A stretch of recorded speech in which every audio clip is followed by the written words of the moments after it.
Sudah selesai. Oke, terima kasih kepada ketua kelas.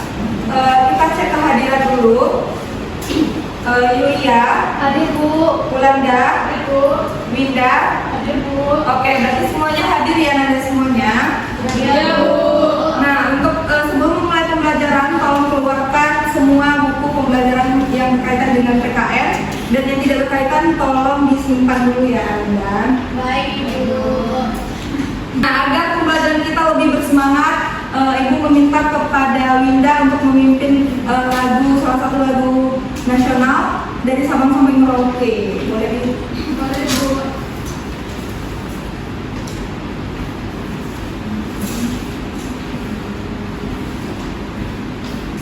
Oke, 1, 2, 3. Dari Sabang sampai Merauke berjajar pulau-pulau, sambung menyambung menjadi satu, itulah Indonesia.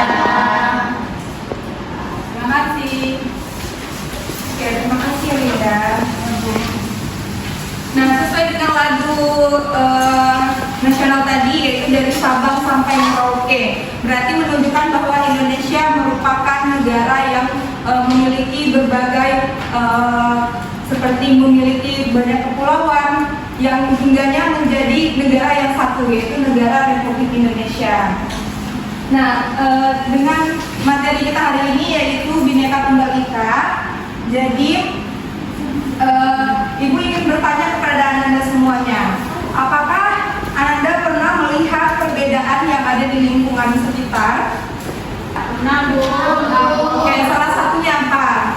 Perbedaan budaya Bu. Oke, perbedaan budaya. Mungkin dari kelas ini kita juga memiliki budaya yang berbeda karena berasal dari tempat yang berbeda juga. Nah, seharusnya kita bersyukur karena kita bisa bertukar budaya dengan teman-teman yang ada di sini. Oke, sebelumnya Ibu ingin menampilkan sebuah video. Boleh disimak dulu ya, Nanda. Ibu.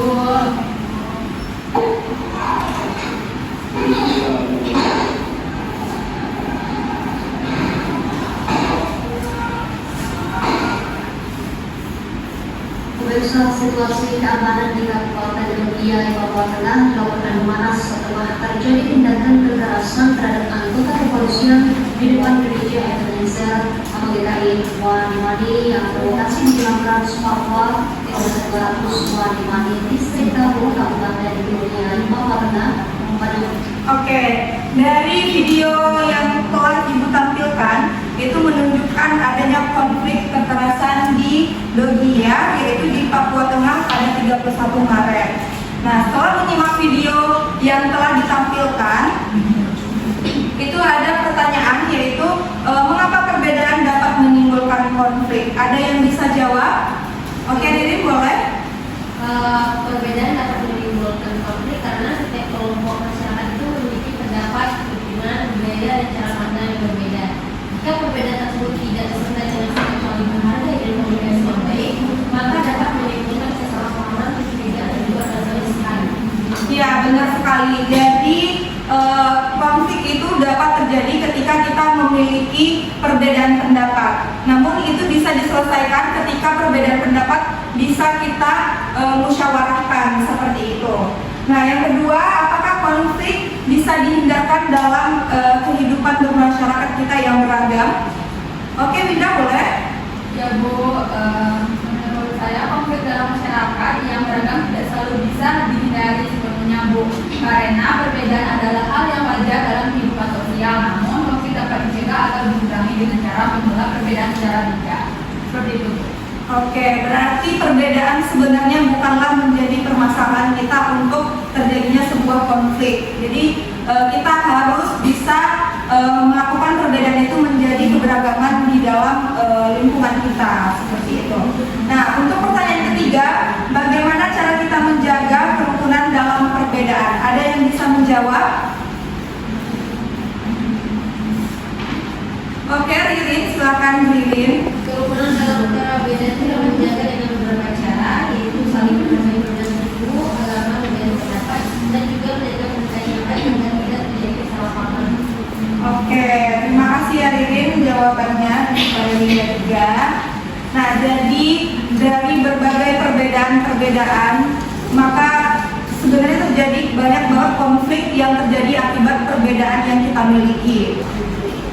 Di sini Ibu ingin menyampaikan terlebih dahulu tujuan pembelajaran kita pada hari ini, yaitu tujuan pembelajaran kita ada 5 poin. Yang pertama, menjelaskan makna dari semboyan Bhinneka Tunggal Ika. Yang kedua, mengidentifikasi contoh konflik atau masalah yang beragam di masyarakat. Yang ketiga, menganalisis dampak dari konflik keberagaman yang tersebut, seperti contoh tadi, serta menyusun solusi untuk menjaga kerukunan dalam keberagaman dan bekerja sama secara aktif. Nanti kita akan membentuk sebuah kelompok. Itu terbagi atas 2 kelompok yang ada dan memecahkan suatu studi kasus atau permasalahan yang nanti Ibu berikan. Oke, kita masuk dulu ke materi, yaitu pengertian dari Bhinneka Tunggal Ika. Nah, di sini ada yang tahu apa itu Bhinneka Tunggal Ika? Oke, Siti, silakan dijawab. Bhinneka Tunggal Ika itu memiliki arti walaupun berbeda tetapi tetap satu sama guru. Oke, benar. Jadi Bhinneka Tunggal Ika itu adalah berbeda-beda tapi tetap satu juga. Itu menunjukkan bahwa Indonesia terdiri dari berbagai keberagaman. Seperti yang dikatakan tadi, kita memiliki suku yang berbeda, ras yang berbeda, agama yang berbeda, bahkan bahasa kita yang berbeda gitu. Jadi itu sebenarnya salah satu keunggulan dari negara kita yang harus dikembangkan, bukan terjadinya konflik gitu. Nah, nilai ini menekankan pentingnya persatuan, toleransi, dan saling menghargai di kehidupan masyarakat berbangsa dan bernegara. Nah, apakah di sini pernah bertoleransi kepada teman-temannya? Pernah, Bu. Oke, contohnya apa, Ulan? Menghargai teman yang berbeda agama, Bu. Oke, menghargai teman yang berbeda agama. Nah, jadi pengertian Bhinneka Tunggal Ika seperti yang kita jelaskan barusan. Yang kedua yaitu pentingnya menghargai keberagaman yang kita miliki. Nah, keberagaman itu sangat penting karena Indonesia juga negara yang majemuk atau negara yang beragam seperti yang kita jelaskan tadi. Nah, sikap menghargai perbedaan ini dapat mencegahnya terjadinya konflik. Jadi kasus yang Ibu tampilkan pertama tadi itu merupakan salah satu kurangnya toleransi atau konflik tersebut akan terjadi ketika toleransi di daerah itu minim gitu. Jadi kita harus memiliki sikap yang toleransi yang lebih besar gitu, karena kita sadar bahwa kita adalah berbeda. Nah, dengan adanya toleransi dan saling menghormati, masyarakat dapat hidup rukun, damai meskipun latar belakang kita berbeda. Jadi di sini apakah ada selain suku Minang? Ada, Bu. Apa sih itu sukunya? Suku Melayu. Nah, itu contoh perbedaan yang ada di lingkungan kelas kita, lingkungan kecilnya seperti itu. Nah, jadi adapun upaya menjaga kerukunan dalam masyarakat itu seperti yang Ibu paparkan, itu menerapkan sikap toleransi lagi, saling menghormati dan tidak membedakan orang lain. Nah, itu lingkupnya sangat besar ya Nanda. Jika kita membedakan orang lain, pasti bakal terjadi lagi kasus yang berbeda seperti adanya bullying di sekolah itu karena membedakan orang lain gitu. Jadi kita harus menghargai orang yang berbeda dengan kita. Selain itu penting juga untuk membangun komunikasi yang baik. Nah, kita sudah diciptakan sebuah komunikasi. Jadi ketika kita memiliki perbedaan pendapat, maka kita harus menjalankan komunikasi yang baik. Gimana komunikasi yang baik? Bersama teman, bersama yang lebih tua atau yang lebih kecil dari kita, seperti itu. Menyelesaikan masalah melalui dialog yang bermusyawarah sesuai dengan nilai-nilai Pancasila kita, serta menghindari sikap egois dan tidak terpancing emosi. Nah, contoh dari studi kasus kita yang pertama tadi itu adalah sikap yang terpancing emosi sehingga menimbulkan permasalahan, bahkan menimbulkan korban jiwa seperti itu. Nah, adapun yang terakhir itu contoh konflik akibat perbedaan suku, agama, dan budaya. Nah, karena kita adalah negara yang majemuk, itu perbedaan suku, agama dan budaya sering sekali menjadi konflik yang terjadi di Indonesia gitu. Nah, konflik akibat perbedaan ini dapat terjadi dalam berbagai bentuk, seperti bentrok antara kelompok masyarakat, perselisihan karena perbedaan keyakinan, diskriminasi terhadap kelompok tertentu, hingga konflik sosial yang melibatkan banyak pihak, seperti itu. Contohnya itu adalah seperti ini. Ini contoh studi kasus terjadinya perbedaan tadi, yaitu bentrok kelompok pemuda pecah di Maluku Tenggara, 1 orang tewas. Nah, jadi seperti ini terjadi bentrokan antara 2 kelompok pemuda di Desa Danar, Maluku Tenggara, yang dipicu oleh kesalahpahaman dan saling ejek antara pemuda. Jadi dari bentrok pemuda ini sehingga menimbulkan 1 orang korban jiwa gitu. Jadi sangat miris sekali ya Anda. Ini karena terjadinya perselisihan tadi. Nah, dari studi kasus ini, Ibu ingin bertanya kepada Ananda, kira-kira apa penyebab konflik yang terjadi tadi, yang Ibu tentukan tadi? Saya Bu. Oke, Yulia silakan. Baik Bu, menurut saya penyebab konflik tadi adalah kesalahpahaman kecil yang dipicu oleh aksi saling ejek antar pemuda. Kemudian diperparah oleh kurangnya komunikasi, adanya provokasi, serta sikap emosional dan solidaritas kelompok yang berbeda, Bu. Oke, jadi seperti itu. Penyebab konfliknya itu adalah perbedaan pendapat dan adanya rasa terlalu mudah untuk terprovokasi gitu. Jadi jika teman kita ada kesalahpahaman dengan orang lain, jangan langsung menjudge teman itu. Sebaiknya kita harus mengetahui dulu akar permasalahannya, jangan terlalu ikut campur terhadap permasalahannya, seperti itu.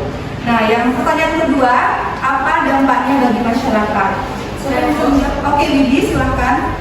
Dampaknya adalah jatuhnya korban jiwa dan luka, kerusakan serta pembakaran rumah warga, juga punya keamanan lingkungan serta sebenarnya rasa takut dan kehilangan di masyarakat.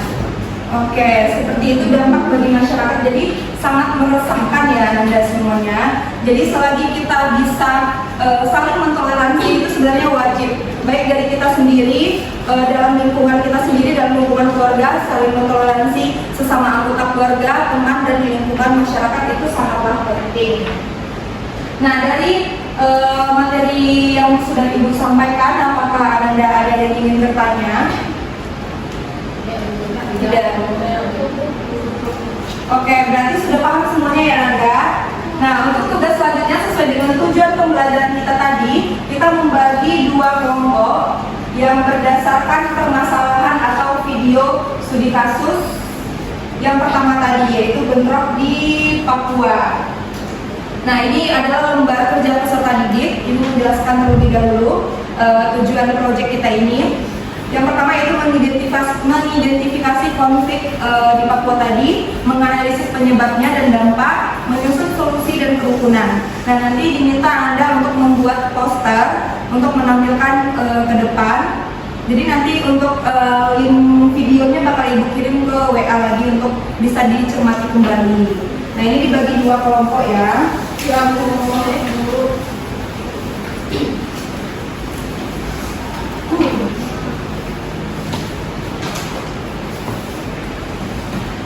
Oke, apakah ada yang diragukan untuk kerja kelompoknya? Tidak, Bu.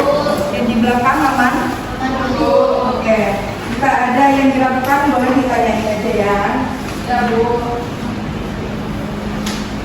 Selesai, Bu. Oke, sudah selesai. Nah, untuk tugas kelompoknya boleh perwakilan kelompok untuk memaparkan materinya di depan kelompok 1. Ya, Bu. Ya boleh Linda.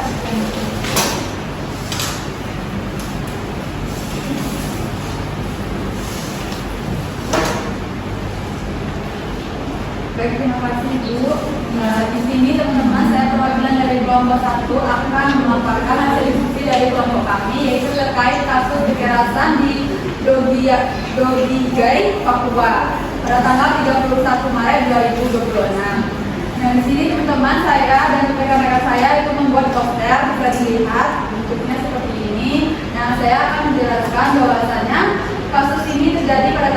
21 Maret 2026. Nah, peristiwa terjadi penyerangan dan pembunuhan terhadap anggota kepolisian. Nah, selanjutnya dampak bagi masyarakat, korban jiwa, luka-luka, rasa takut trauma, aktivitas ekonomi lemah. Nah, untuk pelajaran yang dapat dipetik adalah hargai perbedaan, utamakan dialog, tegakkan keadilan dan bangun perdamaian di antara kita. Nah, cukup dari saya. Apakah ada pertanyaan dari teman-teman? Oke, dilanjutkan kepada kelompok 2. Terima kasih ya Linda, materinya sangat bagus. Apresiasi dulu untuk kelompok 2. Oke, kelompok 1 boleh tampil di depan. Baiklah, di sini saya akan mempresentasikan hasil diskusi kami yaitu mengenai ringkasan kasus Logia, Papua, di mana penyebabnya ini dipicu oleh penembakan dan pembunuhan anggota Polri.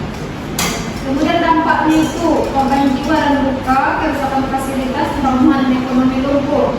Kemudian solusinya ada jangka pendek yaitu pengamanan wilayah barat. Jangka menengah itu forum dialog damai dan mediasi, dan jangka panjang itu pembangunan ekonomi dan pemerataan kesejahteraan. Mungkin hanya itu. Oke, terima kasih kepada kelompok 1. Boleh apresiasi dulu. Oke, jawabannya sangat bagus ya, untuk pemahaman materi dan untuk solusi penyebab dan dampaknya sudah terlihat jelas, sudah lengkap juga dipaparkan oleh kelompok yang sudah tampil tadi.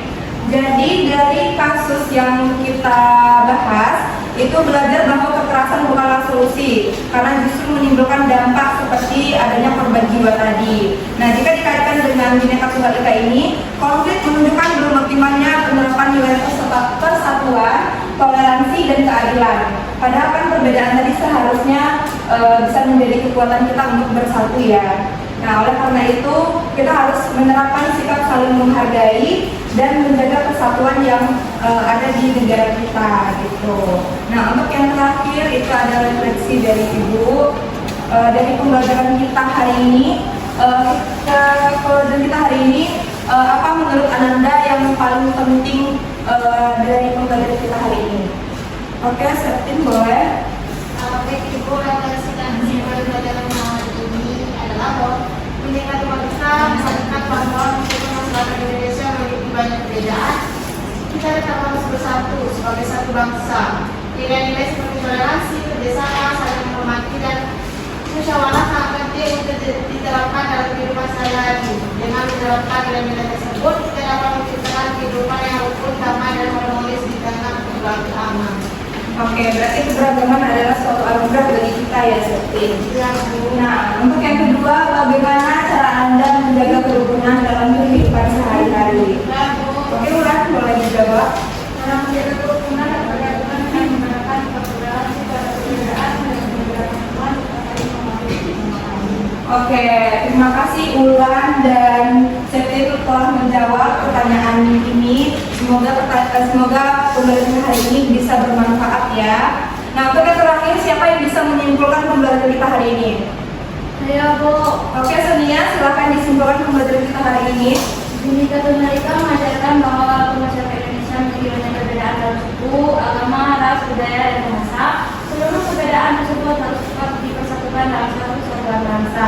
Nilai ini menekankan pentingnya sikap toleransi, saling menghormati, kerjasama, serta penyelesaian masalah melalui dialog dan musyawarah. Dengan menerapkan nilai tersebut dalam kehidupan sehari-hari, masyarakat akan hidup rukun, damai, dan harmonis, serta mampu juga konflik dan menjaga persatuan bangsa Indonesia. Oke, terima kasih ya Sonia sudah menyimpulkan. Jadi pentingnya persatuan Indonesia ini dimulai dari kita sendiri. Kita wajib bertoleransi dari kegiatan kita sehari-hari seperti menghargai teman, menghargai perbedaan, dan menjaga sikap kita kepada orang lain. Oke, sekian pembelajaran kita hari ini. Ibu cukupkan sampai di sini. Jika ada salah Ibu dalam penyampaian, mohon dimaafkan. Semoga pembelajaran hari ini bisa bermanfaat bagi kita semua. Amin. Ibu tutup dengan Assalamualaikum warahmatullahi wabarakatuh.